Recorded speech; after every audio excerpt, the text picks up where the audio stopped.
Hello बच्चों, स्वागत है हमारे YouTube चैनल फिजिक्स विद के उत्तम में। और आज हम लोग पढ़ने जा रहे हैं चैप्टर 5 का लेक्चर नंबर 4। और आज हम लोग पढ़ेंगे चुंबकत्व का परमाणु मॉडल क्या है और इसके आधार पर प्रतिचुंबकी, अनुचुंबकी तथा लौ चुंबकी पदार्थों के जो चुंबकत्व के गुण हैं उनकी व्याख्या आज हम करेंगे। तो सबसे पहले तो बात करते हैं हम लोग कि ये चुंबकत्व का परमाणु मॉडल होता क्या है। पहले तो ये हम लोग जान लें, फिर इसके आधार पर हम प्रतिचुंबकत्व की व्याख्या करेंगे, ठीक है ना, और अनुचुंबकत्व की व्याख्या करेंगे और उसके बाद लौ चुंबकत्व की व्याख्या करेंगे। तो ये पूरा जो टॉपिक हमारा है आज का पूरा थ्योरेटिकल टॉपिक है। उसको पहले उसके कॉन्सेप्ट को समझना है, उसके बाद उसकी थ्योरी हम लिखवा देंगे, ठीक है ना। तो आपको ये याद करना है, तरीके समझ लीजिए। याद ऐसे डायरेक्ट याद करें तो सब भूल जाएंगे, इसलिए पहले उसको कॉन्सेप्ट को समझें और समझने के बाद फिर उसको याद करिए, ठीक है ना। तो ये कॉन्सेप्ट अगर समझ में नहीं आता है तो आप इस बात को याद नहीं कर सकते हैं कि इसका चुंबकत्व का जो मॉडल है वो किस प्रकार का कैसे बनता है, जो प्रतिचुंबकत्व, अनुचुंबकत्व, लौ चुंबकत्व का जो गुण है वो कैसे उत्पन्न हो जाता है, ठीक है ना। जैसे इसके पहले वाले लेक्चर में हम लोग पढ़ चुके हैं कि प्रतिचुंबकीय अनुचुंबकीय पदार्थ होते क्या हैं, उनके एग्जाम्पल भी पढ़ चुके हैं, ठीक है ना। तो और उनके गुण भी पढ़ चुके हैं, क्या क्या गुण है। तो आज हम लोग केवल ये पढ़ेंगे कि उसकी जो गुण जो उत्पन्न हो रहे हैं वो किसके कैसे उत्पन्न हो जाते हैं, तो उसके कैसे उत्पन्न हो जाते हैं उसकी व्याख्या की गई है चुंबकत्व के परमाणु मॉडल के आधार पर। तो पहले हम लोग परमाणु मॉडल हम लोग पढ़ेंगे क्या है, ठीक है। तो जैसा कि हम लोग जानते हैं कि सभी जो पदार्थ होते हैं वो सब परमाणुओं से मिलकर के बने होते हैं और परमाणु के बीच में नाभिक होता है और उसके चारों ओर इलेक्ट्रॉन विभिन्न कक्षाओं में चक्कर लगाते रहते हैं। जो इलेक्ट्रॉन चक्कर लगाते हैं वो एक धारा लूप की तरह व्यवहार करते हैं। और समझ आ रही है, जैसे मान लेते हैं ये न्यूक्लियस हो गया, इसका दिखाई दे रहा है, ये न्यूक्लियस हो गया, इसके चारों ओर ये इलेक्ट्रॉन चक्कर लगाता है। चक्कर लगाता है तो देखिए हमको पता है कि इलेक्ट्रॉन चक्कर लगाता है, उसमें दो प्रकार की गतियां होती हैं। एक तो वो कक्षीय परिक्रमण करता है, अपनी कक्षा पर चारों ओर घूमता है ये, ठीक है ना। और दूसरा जो इलेक्ट्रॉन अपनी कक्षा, ये जो अपनी उस कक्षा पर एक स्पिनिंग भी करता है, चक्कर गति करता है, ऐसे अपनी जगह घूमता भी है और ये आगे बढ़ता भी जाता है। इस प्रकार से ऐसी गति होती है इसमें। तो जो अपनी जगह घूमता है ये हमारा क्या है, ये तो इलेक्ट्रॉन है ये। और इसका जो इलेक्ट्रॉन का जो वेग है वो उस गति को कहते हैं, जो इस तरह जो चक्कर लगा रहा है उस गति को कहा जाता है परिक्रमण गति। परिक्रमण गति हो रही इसमें। और ये चक्कर लगा रहा है जो इसमें ऐसे, ये जो हमने इधर दिखाया है गोला करके, ये क्या है, इसको इसकी स्पिनिंग दिखाई है, तो ये चक्कर गति भी करता है, चक्रण गति। यानी इलेक्ट्रॉन जब नाभिक के चारों ओर जब चक्कर लगाता है तो उसमें दो प्रकार की गतियां होती है। एक परिक्रमण गति होती है जिसको हम लोग परिक्रमण गति भी कह देते हैं, और एक होती है चक्रण गति, ठीक है। तो इलेक्ट्रॉन जब चक्कर लगा रहा है तो ये एक धारा लूप की तरह व्यवहार करेगा। भाई इलेक्ट्रॉन चल रहा है, इसमें धारा प्रवाहित होगी। हम लोग जानते हैं इलेक्ट्रॉन जिस दिशा में चलता है उसके विपरीत दिशा में धारा का प्रवाह होता है। इलेक्ट्रॉन अगर ऐसे चक्कर लगा रहा है तो धारा किस तरह प्रवाहित होगी, उसकी अपोजिट डायरेक्शन में। और धारा लूप की तरह व्यवहार करता है। तो हम लोग जानते हैं कि धारा लूप को हम लोग चुंबकीय द्विध्रुव भी कहते हैं। जब हम लोग चुंबकीय द्विध्रुव वाले टॉपिक में पढ़ चुके हैं कि धारा प्रणालिका होती है उसको भी चुंबकीय द्विध्रुव कहते हैं, धारा लूप होता है उसको भी चुंबकीय द्विध्रुव कहते हैं। तो इलेक्ट्रॉन जो चक्कर लगा रहा है वो एक धारा लूप की तरह है, ठीक है। और धारा लूप की तरह इसका मतलब है वो एक चुंबकीय द्विध्रुव की तरह हो गया। अब चुंबकीय द्विध्रुव की तरह होगा तो इसका मतलब इसका एक चुंबकीय आघूर्ण भी होगा। जो सूत्र हम लोग जानते हैं ना, चुंबकीय आघूर्ण का सूत्र क्या होता है, M बराबर होता है I इंटू ए, जहां पर I है ये धारा का मान कितना है और A है उस लूप का क्षेत्रफल। तो इसकी सहायता से हम चुंबकीय आघूर्ण का मान निकाल सकते हैं। और डायरेक्शन कैसे निकालते हैं हम लोग, दाएं हाथ के अंगूठे के नियम से। दाहिने हाथ का जो अंगूठे का जो नियम है उसकी सहायता से निकालते हैं। तो कैसे निकाला जाता है कि उंगलियों को रखते हैं हम, ऐसा मोड़ना है उंगलियों को कि धारा की दिशा में मुड़े, ऐसे जिस दिशा में धारा होगी, ठीक है ना, उस दिशा में उंगलियों को मोड़ना है। अंगूठा जिस डायरेक्शन में होता है वो बताता है कि चुंबकीय आघूर्ण की डायरेक्शन क्या है। चुंबकीय आघूर्ण एक सदिश राशि होती है। तो अगर देखें धारा डायरेक्शन कैसी है, इसमें अगर इलेक्ट्रॉन ऐसे घूमता हुआ हमारे धारा ऐसे प्रवाहित होगी, धारा की दिशा में उंगलियों को मोड़ेंगे ऐसे, तो अंगूठा किस तरफ होगा, अंदर की तरफ, यानी जो चुंबकीय आघूर्ण की डायरेक्शन होगी वो तल के लंबवत अंदर की तरफ होगी। समझ में आ रहा है? इसका मतलब है कि अगर कोई इलेक्ट्रॉन चक्कर लगा रहा है तो उसका अपना एक चुंबकीय आघूर्ण होगा, और चुंबकीय अगर आघूर्ण है तो वो चुंबक की तरह व्यवहार करता है। समझ में आ रहा है? उसमें भी N और S होते हैं। कैसे होते हैं धारा लूप में, ये हम लोग पिछले वाले वीडियो में पढ़ चुके हैं, जहां चुंबकीय द्विध्रुव के बारे में हमने पढ़ाया था। तो एक उसमें भी N और S उत्पन्न हो जाते हैं, ठीक है। तो इसका मतलब है कि इलेक्ट्रॉन चक्कर लगाता है, इलेक्ट्रॉन एक धारा लूप की तरह व्यवहार करेगा, और धारा लूप व्यवहार करेगा तो इसका मतलब है वो चुंबकीय द्विध्रुव हो जाएगा, और चुंबकीय द्विध्रुव होगा तो उसका एक चुंबकीय आघूर्ण भी होगा। और चुंबकीय आघूर्ण जो उत्पन्न होता है वो, इसमें दो प्रकार की गतियां होती है, तो ध्यान दीजिए इसमें दो प्रकार की गतियां हैं इसमें। तो चुंबकीय आघूर्ण दोनों के कारण ही उत्पन्न होता है, परिभ्रमण गति के कारण भी उत्पन्न होता है और चक्रण गति के कारण भी उत्पन्न होता है। लेकिन जो परिक्रमण गति होता है उसका योगदान बहुत कम होता है, जो चक्रण गति होती है उसका योगदान ज्यादा होता है, ठीक है ना। तो इस निष्कर्ष ये निकला पूरे इस डिस्कशन में कि एक इलेक्ट्रॉन चक्कर लगाता है तो एक धारा चुंबकीय द्विध्रुव की तरह व्यवहार करता है, और चुंबकीय द्विध्रुव होगा तो उसका एक चुंबकीय आघूर्ण होगा, चुंबकीय आघूर्ण होगा तो वो एक दंड चुंबक की तरह व्यवहार करेगा वो, ठीक है ना। उसमें N और S दोनों पोल बन जाते हैं उसमें, ठीक है ना। तो ये इसका चुंबकत्व का परमाणु, इसका मतलब है कि परमाणु एक चुंबक की तरह व्यवहार करता है। एक जो अगर उसमें अगर इलेक्ट्रॉन में अगर चुंबकीय आघूर्ण होगा तो परमाणु भी होगा, तो इसका परमाणु में एक चुंबकीय आघूर्ण उत्पन्न हो जाएगा। समझ में आई?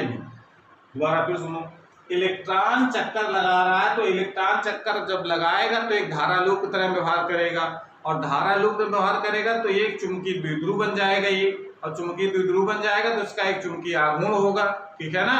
तो इलेक्ट्रॉन के चुंबकीय आघूर्ण के कारण परमाणु में भी एक चुंबकीय आघूर्ण उत्पन्न हो जाएगा। तो इसका मतलब परमाणु एक दंड चुंबक की तरह व्यवहार करता है, इसको लोग परमाणुवी चुंबक कहते हैं, ठीक है ना। अब कभी कभी होता क्या है, जरूरी नहीं कि परमाणु में चुंबकीय आघूर्ण हो ही, ये जरूरी नहीं है कि उत्पन्न हो जाए। हो सकता है कि उसमें ऐसे, चूंकि इलेक्ट्रॉन तो एक तो इलेक्ट्रॉन होता नहीं, परमाणु में कई इलेक्ट्रॉन होते हैं, 2 होते हैं, 4 होते हैं, 6 होते हैं, 7 होते हैं, 8 होते हैं, 9 होते हैं, बहुत सारे इलेक्ट्रॉन होते हैं।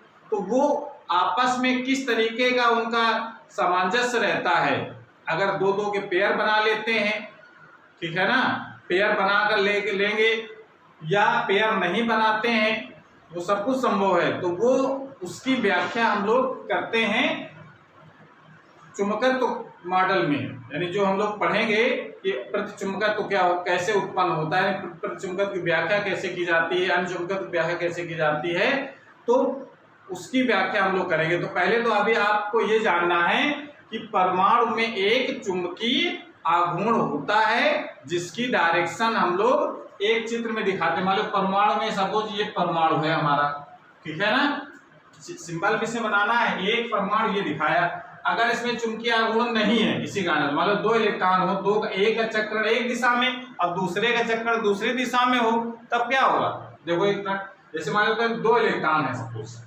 अगर मान लेते हैं इस परमाणु में 2 इलेक्ट्रॉन है, तो 2 इलेक्ट्रॉन होगा तो एक का चक्रण अगर मान लेते हैं इस डायरेक्शन में है एंटी क्लॉकवाइज, और एक का चक्रण जो है क्लॉकवाइज डायरेक्शन में है, ये संभव है ना।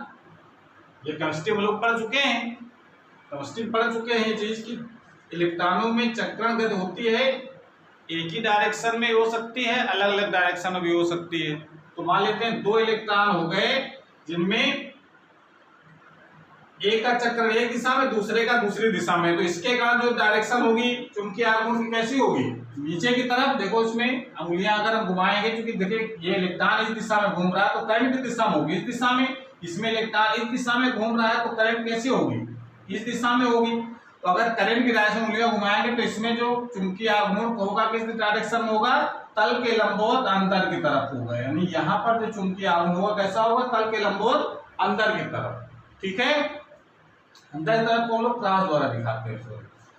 और अगर अब इसमें देखें चुंबकीय आघूर्ण की डायरेक्शन कैसे देखें, धारा की दिशा में उंगलियां मोड़ेंगे तो अंगूठा किस दिशा में है, बाहर की तरफ है। इसका मतलब यहाँ पर जो चुंबकीय आघूर्ण होगा कैसा होगा, वो बाहर की तरफ होगा। उसको हम डॉट द्वारा दिखाते हैं। तो अंदर की तरफ है क्रॉस, बाहर की तरफ है तो डॉट द्वारा दिखाते हैं। चुंबकीय आघूर्ण या चुंबकीय क्षेत्र को दिखाना होता है, चुंबकीय क्षेत्र को क्रॉस डॉट से दिखाते हैं। धारा को दिखाना होता है, धारा को क्रॉस से और डॉट से दिखा देते हैं। ठीक है ना, वो सिर्फ डायरेक्शन बताता है। क्रॉस का मतलब अंदर की तरफ, डॉट का मतलब बाहर की तरफ। अब देखो दोनों इक्वल अगर मान है तो एक को अगर अंदर तरफ प्लस ले लें तो बाहर तरफ का लेना माइनस, तो दोनों क्या हो जाएंगे, जुड़ जाएंगे, शून्य आ जाएगा मान।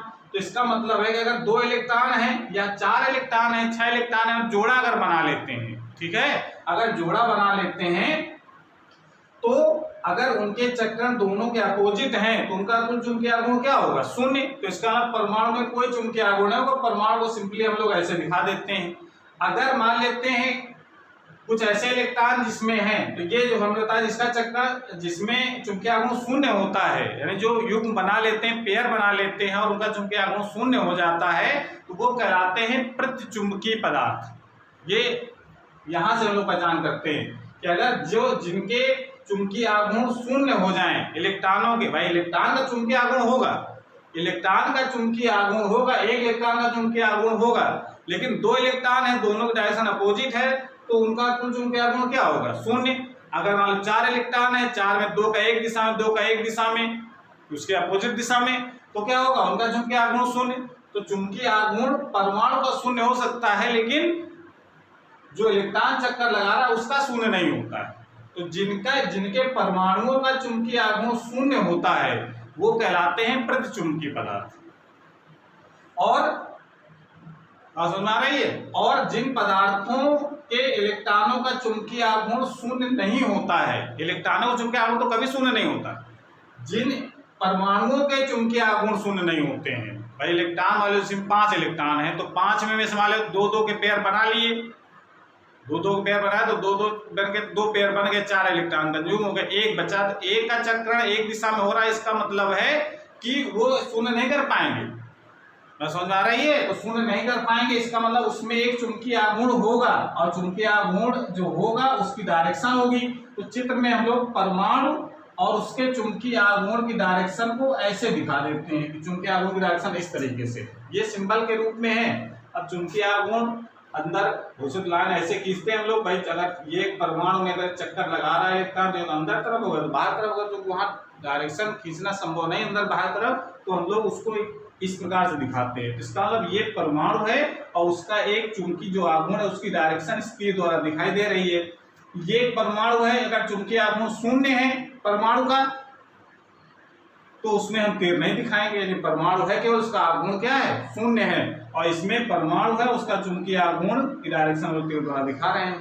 समझ आ रहा है, तो जिनके परमाणुओं का चुंबकीय आघूर्ण यानी इलेक्ट्रॉनों का नेट चुंबकीय आघूर्ण शून्य होता है वो कहलाते हैं प्रतिचुंबकीय पदार्थ। जिनके परमाणुओं का नेट चुंबकीय आघूर्ण शून्य नहीं होता है, यानी इलेक्ट्रॉनों का नेट चुंबकीय आघूर्ण शून्य नहीं होता है, तो इसका मतलब परमाणु का एक चुंबकीय आघूर्ण होता है। परमाणु एक छोटे चुंबक की तरह व्यवहार करता है, चुंबकीय आघूर्ण है इसका मतलब वो चुंबक बन गया है, ठीक है ना, तो उसको लोग कहते हैं परमाणुवीय चुंबक।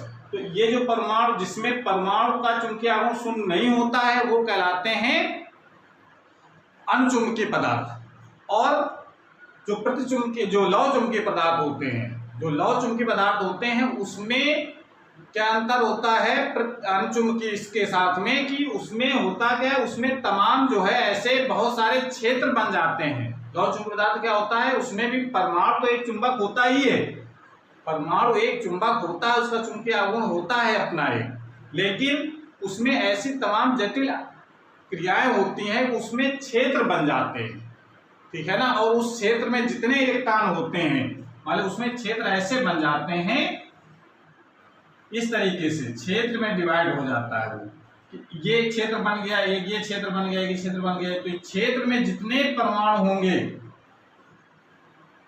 वो सब एक डायरेक्शन में ऐसे क्षेत्र बन जाते हैं। अगर इस डायरेक्शन में जितने होंगे तो वो सब एक डायरेक्शन में होंगे, ये कहने का मतलब यहाँ पर ये है, ठीक है। तो इसमें जितने होंगे इसमें सब एक डायरेक्शन में होंगे, ऐसे जितने भी होंगे सब एक डायरेक्शन में होंगे, इस तरीके से। जितने भी हो, डायरेक्शन कुछ भी हो सकती है, जितने भी होंगे वो सब एक डायरेक्शन में होंगे। तो ये जो क्षेत्र बन जाते हैं इनको कहा जाता है डोमेन कहते हैं, डोमेन। यही डोमेन थ्योरी है, ये बहुत इंपॉर्टेंट भी है कि जो लॉ चुंबकीय पदार्थ होते हैं उनको डोमेन सिद्धांत बताओ क्या है, ठीक है ना। तो ये सब चीजें हैं। तो इसका मतलब क्या डिस्कस निकला कि जिनके परमाणु का चुंबकीय आघूर्ण शून्य होता है वो प्रतिचुंबकीय पदार्थ कहलाते हैं, जिनके परमाणु का चुंबकीय आघूर्ण शून्य नहीं होता है वो कहलाते हैं अनुचुंबकीय पदार्थ। और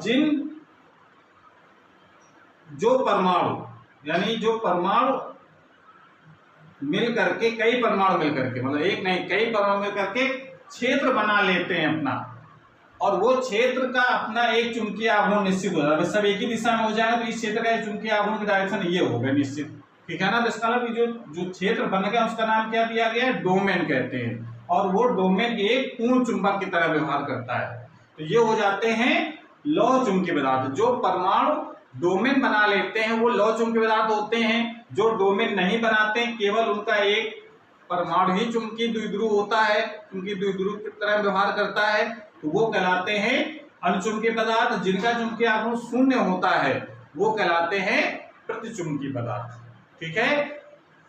अब बात आती है, तो हो गई सामान्य अवस्था में। अब इनका व्यवहार देखा जाता है, क्योंकि हमने कैसे वर्गीकरण किया है, चुंबकीय व्यवहार के आधार पर वर्गीकरण किया गया है। तो अब इनको हम चुंबकीय क्षेत्र में रखेंगे, ठीक है ना, और चुंबकीय क्षेत्र में रखेंगे, फिर देखते हैं इसका व्यवहार कैसा होता है, ठीक है। तो पहले हम लोग क्या करते हैं, थ्योरेटिकल टॉपिक है इसको साथ में लिखते चले, नहीं तो फिर बड़ा कंफ्यूजन हो जाएगा। तो सबसे पहले बात करते हैं हम लोग मॉडल क्या है इसका, परमाणु मॉडल क्या है चुंबकत्व का, ये पहले हम लोग लिख लेते हैं। जो हमने बताया है उस बात को केवल आपको मॉडल में लिखना है, ठीक है।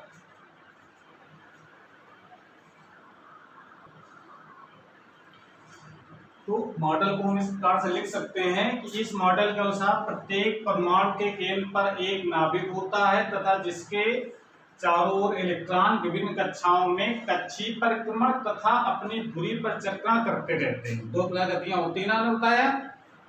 परिक्रमण करता हुआ इलेक्ट्रॉन एक धारा लूप अथवा चुंबकीय द्विध्रुव की भांति व्यवहार करता है। भाई धारा लूप है तो चुंबकीय द्विध्रुव होता है, तो चाहे धारा लूप कहिए चाहे चुंबकीय द्विध्रुव कहें, जिस कारण परमाणु में एक चुंबकीय आघूर्ण उत्पन्न हो जाता है, ठीक है। इस चुंबकीय आघूर्ण का अधिकांश भाग इलेक्ट्रॉन के चक्रण से उत्पन्न होता है।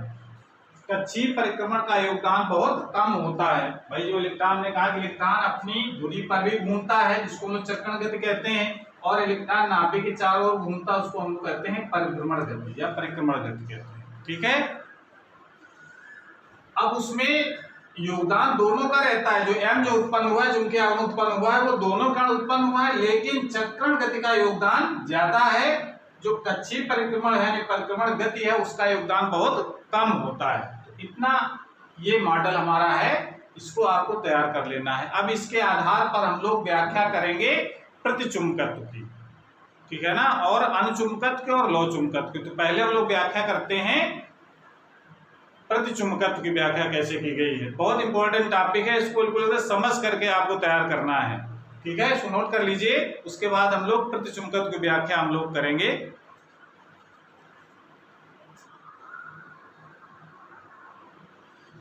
तो प्रतिचुंबकत्व की व्याख्या करने के लिए देखिए, इसमें हमने बताया कि जो परमाणु जो होता है उसके चारों ओर इलेक्ट्रॉन चक्कर लगाते हैं और इलेक्ट्रॉन एक धारा लूप की तरह व्यवहार करते हैं, यानी चुंबकीय द्विध्रुव की तरह व्यवहार करते हैं। और चुंबकीय द्विध्रुव अगर है तो उसका चुंबकीय आघूर्ण होता है। तो इलेक्ट्रॉन नाभिक के चारों चक्कर लगाता है तो इसका मतलब है उसका एक अपना एक चुंबकीय आघूर्ण होता है, ठीक है ना।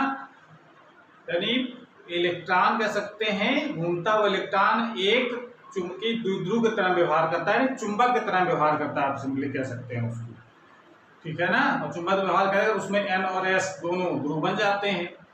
लेकिन अब जब बात करेंगे हम लोग प्रतिचुंबकत्व की, तो होता क्या है कि हमने बताया कि किसी परमाणु में केवल एक ही इलेक्ट्रॉन नहीं होता है, एक से अधिक इलेक्ट्रॉन होते हैं, ठीक है ना। तो मान लेते हैं कोई परमाणु ऐसा है, थोड़ी केमिस्ट्री की बात हो जाए, जैसे मान लेते हैं कोई भी परमाणु है जिसका इलेक्ट्रॉनिक विन्यास अगर हम लोगों ने किया सपोज इस तरीके से 1s2 2s2 और 2p6 ऐसा है, तो इसके अगर हम इसके वितरण को अगर कक्षक में बांटे, अगर इसको लोग ऑर्बिटल कहते हैं, कक्षक में बांटे हुए जानते हैं कि s में एक कक्षक होती है, इसमें 2 इलेक्ट्रॉन हो सकते हैं, ये s है इसमें 2 इलेक्ट्रॉन होंगे, p वाले कितने होते हैं 3 कक्षाएं होती हैं, कक्षक होते हैं 3, ऑर्बिटल 3 होते हैं। इसमें 2 इलेक्ट्रॉन एक ऐसे दिखाते हैं, एक ऐसे दिखाते हैं, इसमें 2 इलेक्ट्रॉन है, एक इधर दिखाया एक इधर दिखाया, इसमें 6 इलेक्ट्रॉन है तो 2 एक कक्षक में होंगे और 2 एक कक्षक में होंगे और 2 एक कक्षक में होंगे, ऐसा होता है केमिस्ट्री में, तो आप लोगों ने पढ़ा है ये। अब देखो इसमें इलेक्ट्रॉन क्या कर किया कि जितने भी इलेक्ट्रॉन थे 4 6 2 8 तो 10 इलेक्ट्रॉन है। अब 10 इलेक्ट्रॉन है तो इसका मतलब है कि ये दो के पेयर बना लिया, इसने दो पेयर बना लिया। और पेयर में क्या हुआ कि एक का चक्रण एक दिशा में मान लेते हैं, इसका चक्रण है इस दिशा में, सपोज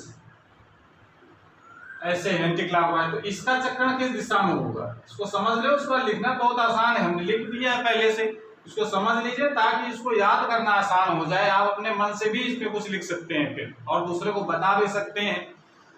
इस इलेक्ट्रॉन का चक्कर इस दिशा में, इस इलेक्ट्रॉन का चक्कर इस दिशा में, ठीक है, एंटी क्लॉकवाइज। ये तो बताता है ना चक्रण एक दूसरे के विपरीत होते हैं।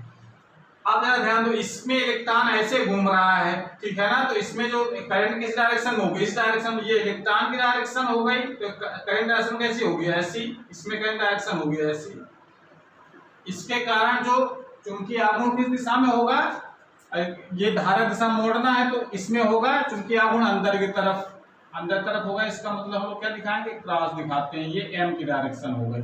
और ये यहाँ पर क्या होगा, ये इसमें हम लोग उंगलियों को धारा दिशा मोड़ेंगे तो बाहर तरफ हो जाएगा, यानी यहाँ पर चुंबकीय आघूर्ण कैसा होगा, बाहर तरफ, ठीक है। तो इसका मतलब क्या है कि दोनों चुंबकीय आघूर्णों का डायरेक्शन क्या है, विपरीत है, विपरीत है। इसका मतलब जो कुल चुंबकीय आघूर्ण का मान निकाला जाएगा तो क्या हो जाएगा, ये 0, एक प्लस होगा एक माइनस होगा। चूंकि चुंबकीय आघूर्ण एक सदिश राशि है तो चुंबकीय आघूर्ण का मान कितना आ गया, 0, तो इन दोनों का 0 हो गया, ऐसे इन दोनों का भी 0 हो जाएगा, इन दोनों का भी 0 हो जाएगा, इन दोनों का भी 0 हो जाएगा, इन दोनों का भी 0 हो जाएगा, यानी कुल जो परमाणु का जो चुंबकीय आघूर्ण होगा वो क्या हो जाएगा, 0 हो जाता है। लेकिन ये तब संभव है जब इलेक्ट्रॉनों की संख्या सम हो, तभी तो पेयर बन पाएंगे, तभी दो पेयर बनेंगे, ठीक है ना। तो इसका मतलब है कि एक चीज तो ये क्लियर हो गई कि प्रतिचुंबकत्व तो उन्हीं पदार्थों में पाया जाता है जिसमें इलेक्ट्रॉनों की संख्या सम होती है, और सम ऐसी इस प्रकार से होती है कि वो दो इलेक्ट्रॉन मिलकर के एक युग्म बना लेते हैं, ठीक है ना। और युग्म बना लेते हैं जिसमें से एक का चक्कर एक दिशा में, दूसरे का दूसरी दिशा में होता है, यानी विपरीत होता है एक दूसरे के, तो एक दूसरे के चुंबकीय आघूर्ण को वो 0 कर देते हैं। इस कारण से उस परमाणु का जो नेट चुंबकीय आघूर्ण होता है वो 0 हो जाता है। ये तो बात हो गई, यानी इसका मतलब कह सकते हैं कि जो ये मान लो कोई पदार्थ ले लिया हमने, प्रतिचुंबकीय पदार्थ हमने लिया, इसका मतलब है इसमें क्या है, जितने भी परमाणु हैं उनका जो चुंबकीय आघूर्ण जो होगा वो क्या होगा, 0 आएगा। इसमें ये परमाणु होगा, इसका चुंबकीय आघूर्ण क्या है, 0 है। कब, जब चुंबकीय क्षेत्र नहीं लगा, यानी अनुपस्थित है, कह सकते हैं चुंबकीय बाह्य चुंबकीय क्षेत्र, बाह्य चुंबकीय क्षेत्र की अनुपस्थित, ध्यान समझना, अनुपस्थित में चुंबकीय आघूर्ण शून्य होता है। ये बात तो समझ में आ गई हमारे, इसमें चुंबकीय आघूर्ण शून्य है, ठीक है ना। इसका मतलब है कि ये इसमें कोई चुंबकत्व का गुण नहीं है। भाई चुंबकीय आघूर्ण है, इसका कोई चुंबक नहीं इस पर, ठीक है ना, कोई चुंबकत्व का गुण नहीं है, तो चुंबकीय आघूर्ण शून्य हो गया। तो यहां तक तो हो गया बात हमारी। अब उसके बाद जब क्या करते हैं हम लोग, अब हम इसको जब वाह्य चुंबकीय क्षेत्र में रखें, तो वाह्य चुंबकीय क्षेत्र में रखेंगे तब क्या होगा, आगे कहानी ध्यान समझना। जब वाह्य चुंबकीय क्षेत्र में जब रखा जाएगा, अब जरा हम उसको चित्र यहाँ पर दिखा देते हैं आपको। यहाँ देखो, ये हमने रख दिया एक उसी पदार्थ को वाह्य चुंबकीय क्षेत्र में, दिख रहा है, अभी देख लें, दिख रहा है चित्र नहीं, ये बोर्ड में, ठीक है। अब जरा ये हमने रख दिया। अब मान लेते चुंबकीय क्षेत्र हमने इस डायरेक्शन में लगाया, इस चुंबकीय क्षेत्र की डायरेक्शन क्या है, ये है, समझ आ रहा है। चुंबकीय क्षेत्र इस डायरेक्शन में हमने लगाया, यानी ये वाह्य चुंबकीय क्षेत्र हो गया, बस वाह्य चुंबकीय क्षेत्र इस पदार्थ को रख दिया। अब रखने से क्या होगा, इसके जो परमाणु होंगे, ये परमाणु दिखाए हमने यहाँ पर, ठीक है ना, ये जो परमाणु जो होंगे, अब क्या होगा, रखते हैं तो होता क्या है कि जो देखो यहाँ पर क्या है, जो एक का चक्र एक इस दिशा में हो रहा है क्लॉकवाइज, एक का एंटी क्लॉकवाइज हो रहा है, ठीक है ना, एंटी क्लॉकवाइज और क्लॉकवाइज डायरेक्शन में इलेक्ट्रॉन घूम रहे हैं। जैसे ही इसको चुंबकीय क्षेत्र में रखेंगे, उसमें चुंबकीय क्षेत्र में रखने से क्या होगा, इसकी गति चेंज हो जाएगी, यानी गति की जो स्पीड है वो चेंज हो जाती है, एक की स्पीड बढ़ जाती है, एक की घट जाती है। समझ में आ रहा है। जैसे ही चुंबकीय क्षेत्र में रखेंगे वैसे ही क्या होगा, एक की स्पीड घट जाएगी और एक की स्पीड बढ़ जाएगी, यानी एक की जो घूमने की जो गति है वो क्या हो जाती है, कम हो जाती है, और एक की त्वरित गति से, यानी त्वरित गति का उसका वेग क्या हो जाता है घूमने का, वो बढ़ जाता है, ठीक है ना।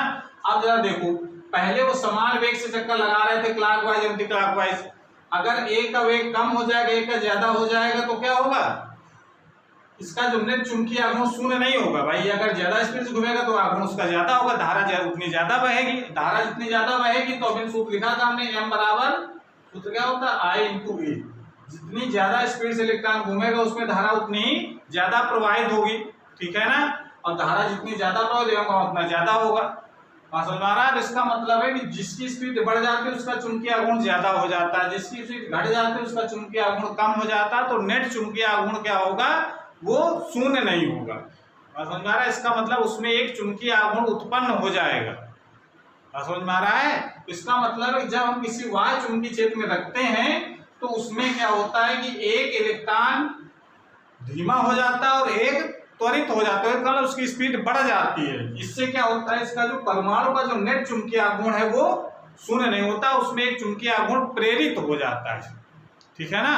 अब प्रेरित जब हो जाता है, लेकिन अब ध्यान दो, प्रेरित हो जाता है लेकिन डायरेक्शन क्या होगी उसकी, डायरेक्शन देखो, एक हमने लेंस ला हम लोग पढ़ेंगे अगले वाले चैप्टर में है, विद्युत चुंबकीय प्रेरण वाले पार्ट में, तो उस पार्ट में लोग एक लेंस का नियम पढ़ेंगे। और लेंस का नियम वहां पर तो हम लोग पढ़ते हैं कि कोई प्रेरित विद्युत वाहक बल जो होता है उसकी दिशा सदैव ऐसी होती है जो उस कारण का विरोध करती है जिससे वो स्वयं उत्पन्न होता है, ठीक है ना। या प्रेरित धारा की दिशा ऐसी होती है, दोनों के कारण लागू होता है, तो वो प्रेरित धारा के लिए था कि प्रेरित धारा की दिशा ऐसी होती है जो उस कारण का विरोध करती है जिससे वो स्वयं उत्पन्न होती है।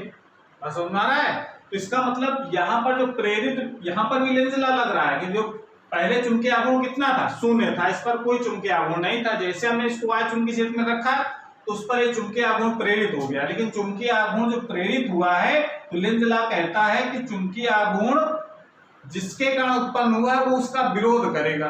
तो उत्पन्न किसके कारण हुआ, इस वाह्य चुंबकीय क्षेत्र के कारण उत्पन्न हुआ, तो इसका विरोध कैसे होगा, जब चुंबकीय आघूर्ण जो उत्पन्न होगा वो इसके विपरीत दिशा में हो, यानी चुंबकीय आघूर्ण जो उत्पन्न हो कैसे हो जाए, इसके विपरीत,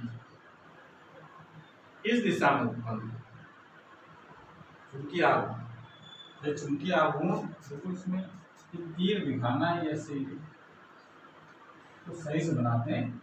ये जो चुंबकीय आघूर्ण जो उत्पन्न हो रहा है उसकी डायरेक्शन क्या होगी, चुंबकीय क्षेत्र की विपरीत दिशा में। जो y चुंबकीय क्षेत्र लगाया है इसको चुंबकित करने के लिए उसकी विपरीत दिशा में उसका चुंबकीय आघूर्ण उत्पन्न हो जाता है, ठीक है ना। इसी कारण से वो विपरीत दिशा में चुंबकित हो जाते हैं। और वो जो हमने बताया था कि ये पदार्थ ऐसे होते हैं जो चुंबकीय अगर चुंबकीय ध्रुवों के पास अगर लाए जाए तो प्रतिकर्षित होते हैं। क्यों? क्योंकि उसका चुंबकीय आघूर्ण है वो विपरीत दिशा में उत्पन्न हुआ है, ठीक है ना। तो इस प्रकार से ये निष्कर्ष निकला कि प्रतिचुंबकीय पदार्थ वे पदार्थ होते हैं जिनमें इलेक्ट्रॉन संख्या सम होती है, ठीक है। और सम होने की वजह से उसका जो चुंबकीय आघूर्ण होता है परमाणु का वो शून्य होता है। अभी हमने एग्जांपल 2 का दिया, ऐसे ही जितने भी इलेक्ट्रॉन के जो पेयर होंगे उनका चुंबकीय आघूर्ण शून्य हो जाएगा, तो परमाणु का भी चुंबकीय आघूर्ण शून्य हो गया, तो परमाणु पर कोई चुंबकीय आघूर्ण नहीं होगा, ठीक है ना। वह चुंबकीय क्षेत्र के अनुपस्थिति में चुंबकीय आघूर्ण शून्य होता है। अनुपस्थिति में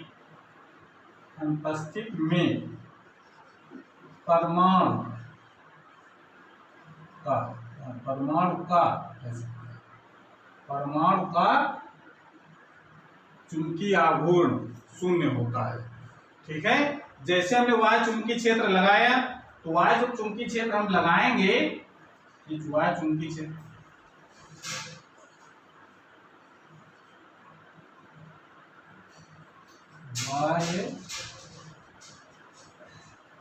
चुंबकीय क्षेत्र B हमने लगाया तो क्या हो गया, इसमें चुंबकीय आघूर्ण जो उत्पन्न हुआ उसकी डायरेक्शन कैसी हो गई, विपरीत। क्यों विपरीत हो गई?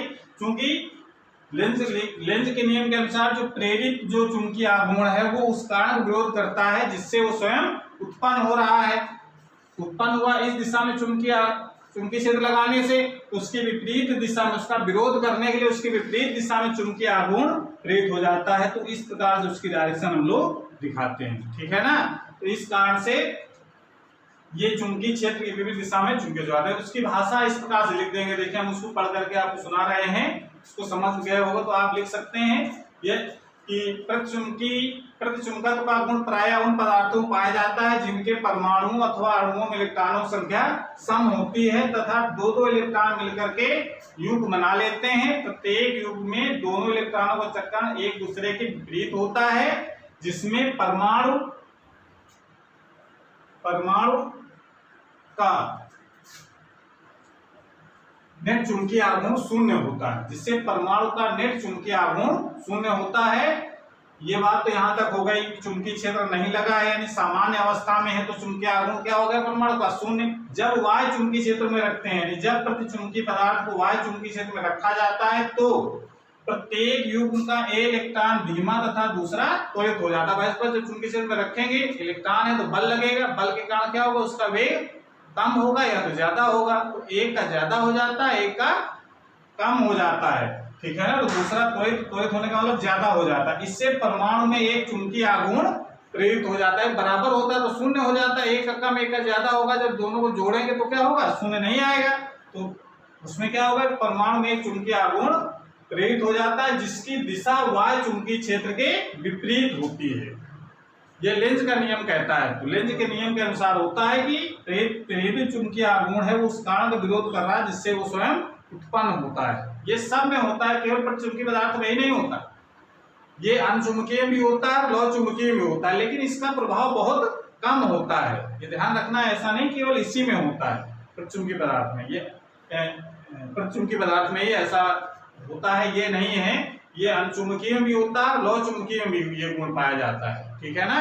कि जो सब में ये चुंबकीय आघूर्ण प्रेरित होता है, लेकिन इसका प्रभाव जो है, यानी जो y चुंबकीय क्षेत्र का विरोध करने वाला जो गुण है वो बहुत कम होता है, प्रेरित होता है। हमने कहा था कि ये बहुत, ये हमने कल बताया था या पिछले वाली क्लास में बताया था कि जो चुंबकीय जो आघूर्ण होता है उसका मान बहुत कम होता है, यानी वो चुंबकीय क्षेत्र विपरीत दिशा में बहुत मामूली से चुंबकित होते हैं। मामूली से होने का मतलब बहुत थोड़ा चुंबकीय आघूर्ण उत्पन्न होता है, लेकिन उसकी डायरेक्शन चुंबकीय क्षेत्र के विपरीत होती है, ठीक है। तो इसके कारण जिसकी दिशा y चुंबकीय क्षेत्र के विपरीत होती है, पदार्थ y चुंबकीय क्षेत्र में क्षेत्र की विपरीत दिशा में मामूली सा चुंबित हो जाता है। ठीक है, इस प्रकार इसको लिख सकते हैं, इसको नोट कर लें। उसके बाद हम लोग बात करेंगे अनचुंबकत्व की व्याख्या की।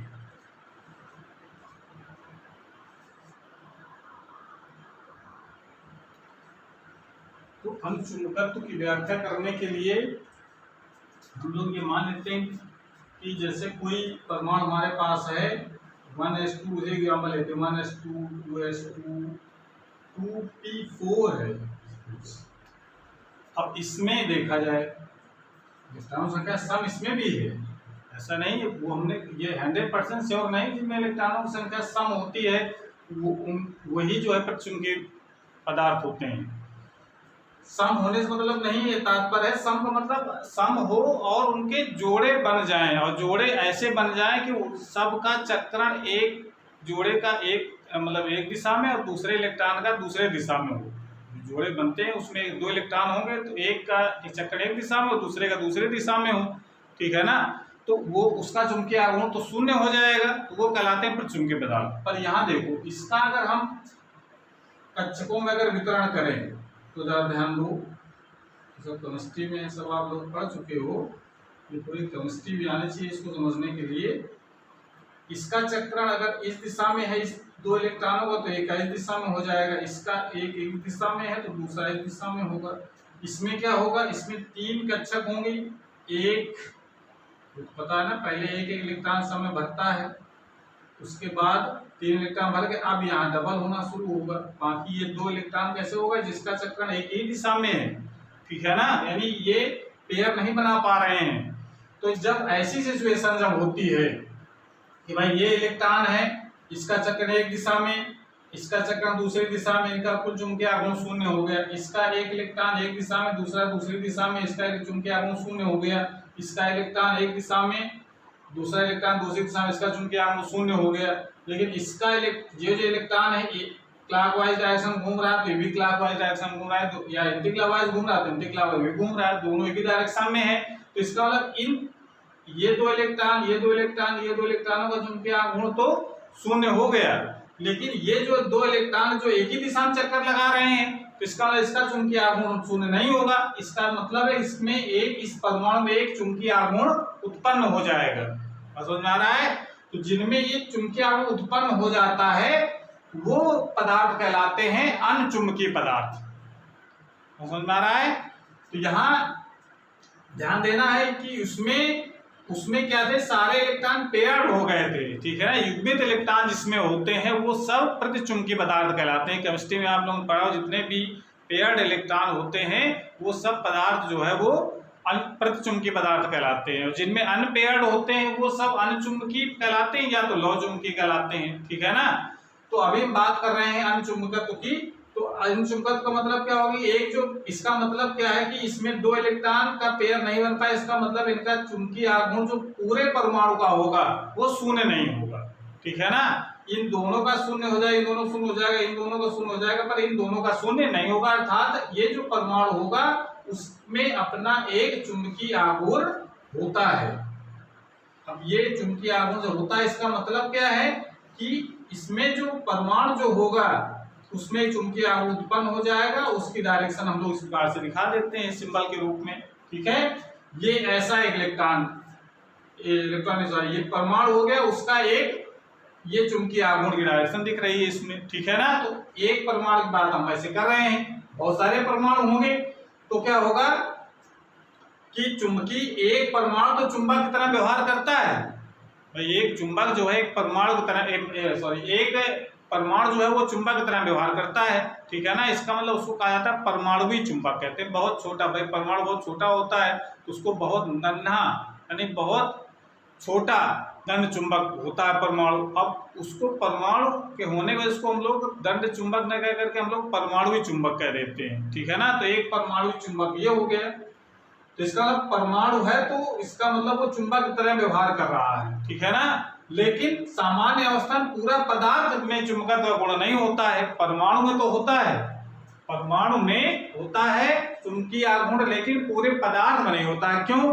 कि अगर चुंबकीय क्षेत्र अनुपस्थित है, यानी चुंबकीय क्षेत्र नहीं लगा है, तब क्या होता है कि जितने भी परमाणु होते हैं वो सब क्या होते हैं, अव्यवस्थित होते हैं, अंत संत सब इधर उधर घूमते हैं, यानी उनका जो चुंबकीय आघूर्ण की जो डायरेक्शन होती है वो निश्चित नहीं होती है। कोई इस दिशा में होता है, कोई दूसरी दिशा में होता है, मतलब कोई ये कह सकते हैं कोई अनुशासन नहीं है इनमें, जिधर जो मना रहा है उधर रैंडमली इधर उधर व्यवस्थित है। ठीक है, ऐसे ये कब होता है? जब बाह्य चुंबकीय क्षेत्र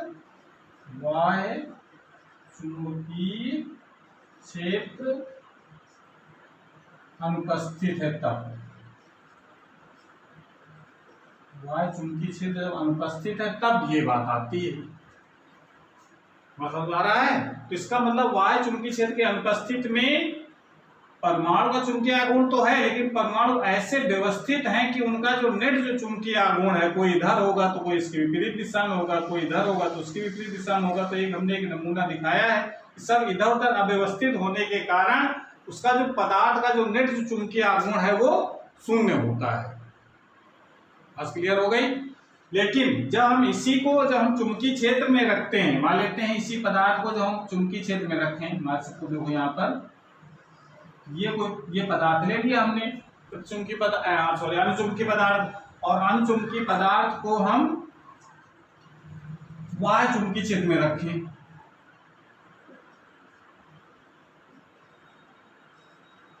बाह्य चुंबकीय क्षेत्र की उपस्थिति में।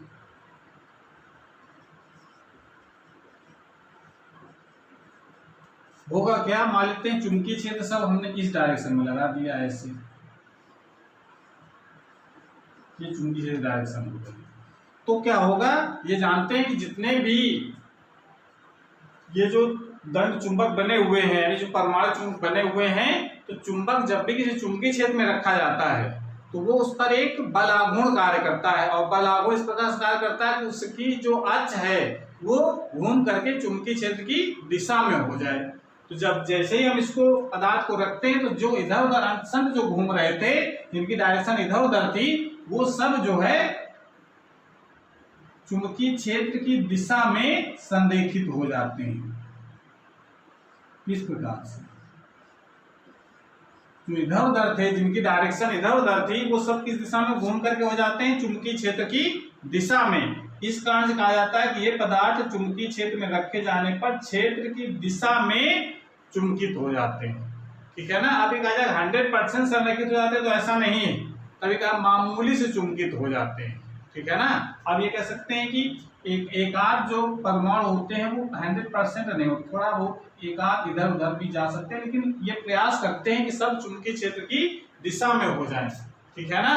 तो इसका मतलब है कि ये चुंबकीय क्षेत्र की दिशा में चुंबकित हो जाते हैं। और समझ आ रहा है? उसको किस प्रकार से लिखेंगे जरा देखो, इसकी भाषा हम लोग लिखा है कि अनुचुंबकत्व का गुण उन पदार्थों में पाया जाता है जिनके परमाणुओं तथा अणुओं में कुछ ऐसे अधिक इलेक्ट्रॉन होते हैं जिनका चक्रण एक ही दिशा में होता है। ऐसे एक्सेस 2 इलेक्ट्रॉन है जिसका डायरेक्शन एक ही दिशा में है ना, चक्रण एक ही दिशा में होता है, जिससे परमाणु का नेट चुंबकीय आघूर्ण शून्य नहीं होता है। ठीक है ना? जबकि इसके पहले जो प्रचुंबकीय पदार्थ था उसमें क्या था? उसमें जो नेट चुंबकीय आघूर्ण था वो शून्य हो गया था, इसमें शून्य नहीं होता है। अतः परमाणु में एक स्थायी चुंबकीय आघूर्ण होता है तथा वो एक नन्हे दंड चुंबक के समान व्यवहार करता है। अगर चुंबकीय आघूर्ण है तो इसका मतलब है वो चुंबक है। ठीक है ना? परमाणु में चुंबक है, इसका मतलब बहुत छोटा चुंबक है, इसलिए उसको दंड चुंबक कह दिया गया। उसी को हम लोग परमाणु चुंबक भी कहते हैं, जिसे परमाणुवी चुंबक कहते हैं। परंतु बाह्य चुंबकीय क्षेत्र की अनुपस्थिति में परमाणु चुंबक अनियमित रूप से अभिविन्यस्त होते हैं। ठीक है ना? इधर उधर व्यवस्थित होते हैं, जिससे पूरे पदार्थ का चुंबकीय आघूर्ण शून्य होता है। तो ये तो वैद्युत क्षेत्र की अनुपस्थिति में कोई चुंबकत्व गुण प्रदर्शित नहीं करते हैं। ठीक है ना? लेकिन जब बाह्य चुंबकीय क्षेत्र को जब हम चुंबकीय पदार्थ को बाह्य चुंबकीय क्षेत्र में रखते हैं, तो प्रत्येक परमाणुवी चुंबक पर एक बलयुग्म लगता है, जिससे वे घूम करके चुंबकीय क्षेत्र की दिशा में संरेखित हो जाते हैं। इस प्रकार पूरा पदार्थ चुंबकीय क्षेत्र की दिशा में चुंबकित हो जाता है। समझ आ रही है? लेकिन अब ये मान के ये देखो, हमने कहा कि जो उसमें क्या था, जो पेयर्ड इलेक्ट्रॉन थे उनके में चक्रण की स्पीड कम ज्यादा हो रहे, तो इसमें भी होता है जो पेयर्ड इलेक्ट्रॉन है उसमें भी क्या होता है कि एक का चक्रण एक दिशा में, एक का चक्रण की स्पीड बढ़ जाती है, दूसरे की घट जाती है। तो इसमें इसका मतलब इसके कारण जो पेयर्ड इलेक्ट्रॉन है जब चुंबकीय क्षेत्र में रखे जाते हैं तो उसमें भी एक चुंबकीय आघूर्ण उत्पन्न हो जाता है, लेकिन उसके कारण जो उत्पन्न होता है वो हमेशा बाह्य चुंबकीय क्षेत्र का विरोध करता है, ठीक है ना। लेकिन वो इतना मान कम होता है कि उसकी तुलना में ये जो मान है संरेखित वाला, ये मान ज्यादा होता है, इसका उसका प्रभाव नहीं पड़ता है। तो इसमें भी जो चुंबकीय आघूर्ण जो प्रेरित होता है ये पेयर्ड इलेक्ट्रॉनों के कारण इसमें भी होता है, ठीक है ना, लेकिन उसका प्रभाव बहुत कम होता है इस घूर्णन के कारण, है ना, जो घूम करके चुंबकीय क्षेत्र दिशा में चुंबकीय आघूर्ण उत्पन्न हो गया वो बहुत ज्यादा होता है, ठीक है ना। तो इसमें भी प्रेरित चुंबकीय आघूर्ण होता है और ये घूर्णन के कारण चुंबकीय आघूर्ण है, ठीक है ना। तो जो घूम करके जो चुंबकीय आघूर्ण उत्पन्न हो गया है कि सब संरेखित हो गए हैं, तो इस कारण से ये जो पदार्थ होता है वो चुंबकीय क्षेत्र की दिशा में चुंबकित हो जाता है। बात क्लियर हो गई, इसको नोट कर लीजिए। उसके बाद हम लोग बात करेंगे लौह चुंबकत्व की।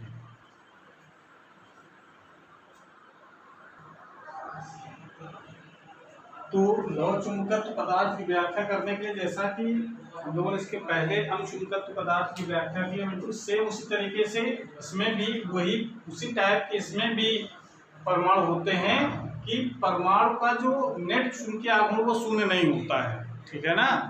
जैसे अणुचुंबकीय वाले हम लोगों ने देखा उसमें भी पदार्थ का नेट चुंबकीय आघूर्ण शून्य नहीं था। क्यों नहीं था? क्योंकि उसमें भी कुछ इलेक्ट्रॉन एक ही दिशा में चक्कर लगा रहे थे, ठीक है ना। बिल्कुल सेम वही कंडीशन यहाँ पर भी होती है। लौह चुंबकीय पदार्थ में भी अणुचुंबकीय पदार्थ की भांति भी एक जो परमाणु होता है एक दंड चुंबक की तरह व्यवहार करता है, ठीक है ना। एक चुंबक होता है जिसको हम लोग परमाणुवी चुंबक हमने कहा, तो इसमें भी एक परमाणुवी चुंबक होता है, लेकिन उसमें तो केवल परमाणु चुंबक होता है, इधर बिखरे रहते हैं विद्युत क्षेत्र चुंबकीय क्षेत्र की अनुपस्थिति में। लेकिन इसमें क्या होता है, इसमें तमाम ऐसी जटिल क्रियाएं होती हैं लौह चुंबकीय पदार्थ में कि उनके परमाणु आकर्षण के कारण या प्रतिकर्षण के कारण कि उसमें बहुत सारे क्षेत्र बन जाते हैं, यानी अपना अपना राज्य बना लेते हैं, समझो इस प्रकार से। जैसे मान लो कोई पदार्थ हमारे पास है ये,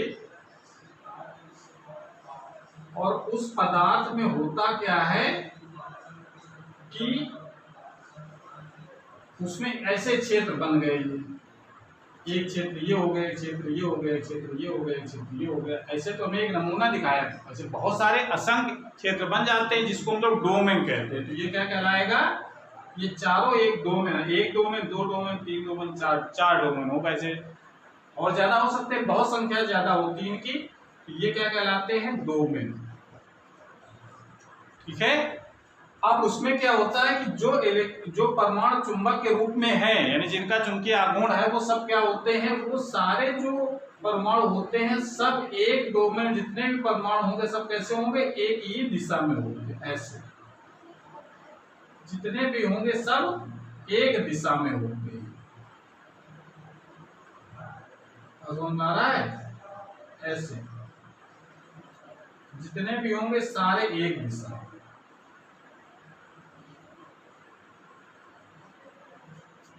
इसमें जो होंगे वो सब एक दिशा में होंगे, लेकिन इससे अलग होंगे, जरूरी नहीं सब एक ही दिशा में, लेकिन जितने उस डोमेन में होंगे उनकी डायरेक्शन सेम होगी। उनकी डायरेक्शन इस प्रकार से हो सकती है।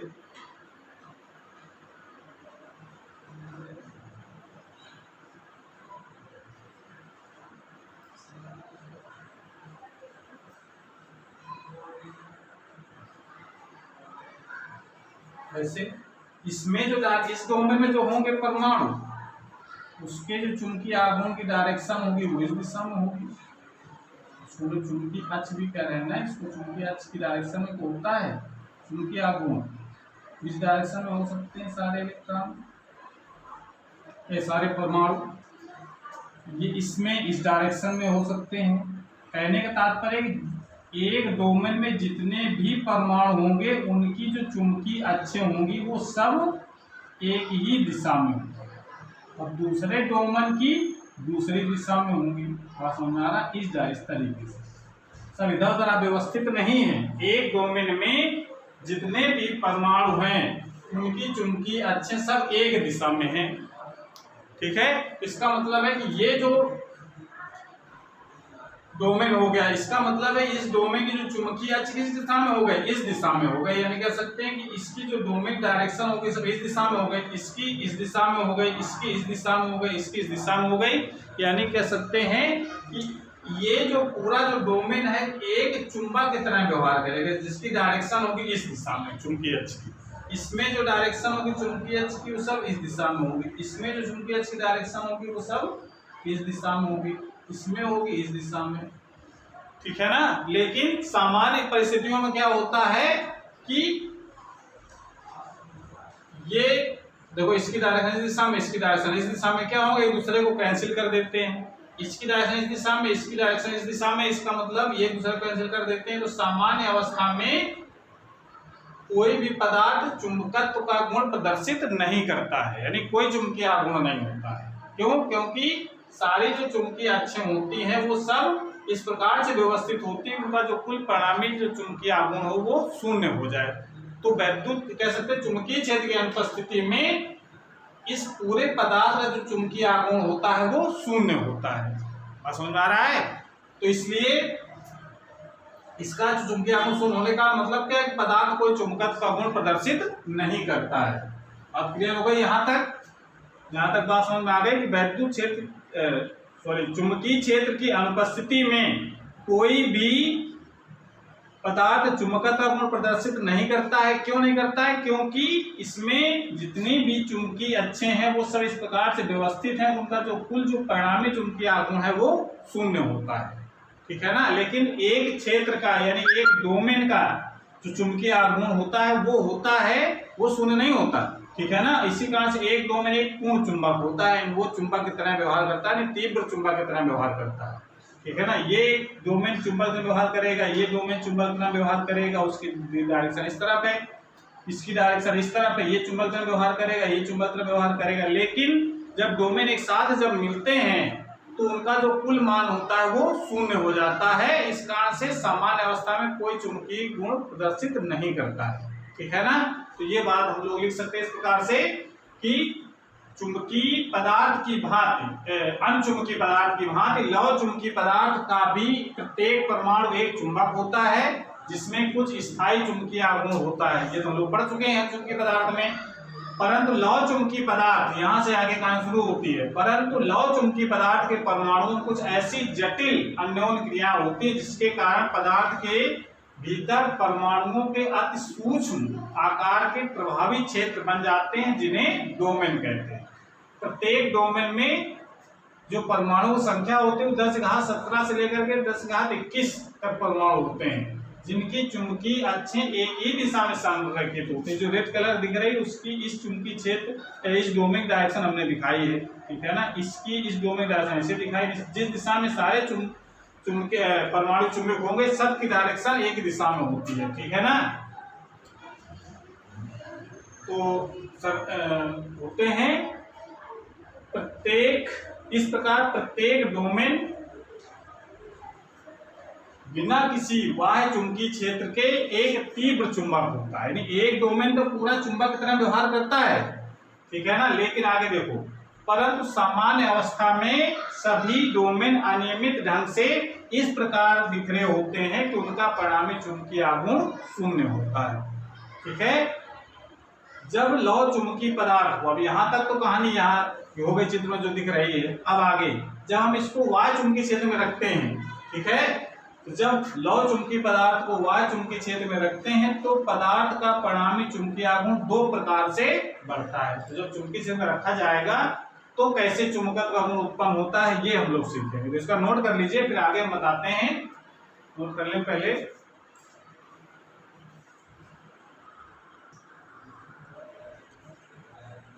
तो जब हम इस लौह चुंबकीय पदार्थ को वाह्य चुंबकीय क्षेत्र में जब रखते हैं तो उसमें चुंबकीय आघूर्ण उत्पन्न हो जाता है।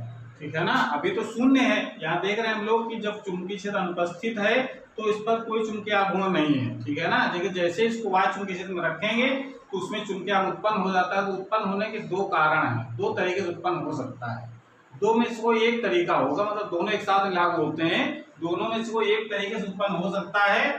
तो एक तरीका तो है कि डोमेन की परिसीमाओं के विस्थापन द्वारा, यानी परिसीमाओं के विस्थापन से मतलब यह है कि जैसे हमने यहाँ पर इस पदार्थ को यहाँ पर रखा, ठीक है, तो होगा क्या, जैसे हम यहाँ पर चुंबकीय क्षेत्र लगाएं, सपोज जैसे मान लेते हैं चुंबकीय क्षेत्र हमने इस दिशा में लगा दिया, यहाँ ध्यान दो, इसको हमने इस दिशा में लगाया, ये वाय चुंबकीय क्षेत्र की डायरेक्शन हो गई, ठीक है ना। जो वाय चुंबकीय क्षेत्र इस दिशा में लगा दिया हमने, तो क्या होगा, जो चुंबकीय अक्ष की दिशा में होगा चुंबकीय आघूर्ण, यानी कह सकते हैं कि डोमेन भाई चारों दिशाओं में दिखाया, तो मैं चुंबकीय क्षेत्र कहीं किसी दिशा में लगाएंगे, इधर लगाएं, इधर लगाएं, इधर लगाएं, तो जिस दिशा में चुंबकीय क्षेत्र लगाया उस दिशा की जो चुंबकीय अक्ष है उस डोमेन की परिसीमा वो बढ़ जाती है। समझ में आया? मतलब हम ये कह रहे हैं कि जैसे अगर हम ये चुंबकीय पदार्थ है, इसको अगर वाय चुंबकीय क्षेत्र में रखें, तो होता क्या है, अगर चुंबकीय क्षेत्र हमारा दुर्बल है, यानी दुर्बल चुंबकीय क्षेत्र है, ये कब होता है, जब चुंबकीय क्षेत्र दुर्बल हो, यानी ये चुंबकीय क्षेत्र हम बाहर लगाया है वो कम शक्तिशाली हो, ठीक है ना, तब क्या होता है कि जो डोमेन की अक्ष इस वाय चुंबकीय क्षेत्र की दिशा में होती है उसकी सीमा बढ़ जाती है। बढ़ने से तात्पर्य यहाँ पर ये कि वो इस प्रकार का शो करता है, ऐसे हो जाता है, और जो उसके विपरीत दिशा में होती है उसकी सीमा बहुत कम हो जाती है, ठीक है ना। तो जो इस दिशा में था वाय चुंबकीय क्षेत्र हमने दिशा में लगाया है, ये हमारा है वाय चुंबकीय क्षेत्र, ठीक है ना। लेकिन कैसा है, ये दुर्बल है, तब ये कंडीशन होगी। इस दिशा में चुंबकीय क्षेत्र को हमने लगा दिया, तो चुंबकीय क्षेत्र लगाने से क्या होगा कि जो चुंबकीय क्षेत्र की दिशा में जो डोमेन थी जिसकी, उसका क्षेत्र बढ़ गया, यानी इस दिशा में जितने भी परमाणु होंगे वो सब इस दिशा में आ जाते हैं। जो परमाणु जो होते हैं वो सब इस तरीके से व्यवस्थित हो जाते हैं कि जो उस क्षेत्र में आ जाते हैं जिस दिशा में चुंबकीय क्षेत्र लगा हुआ है, ऐसे।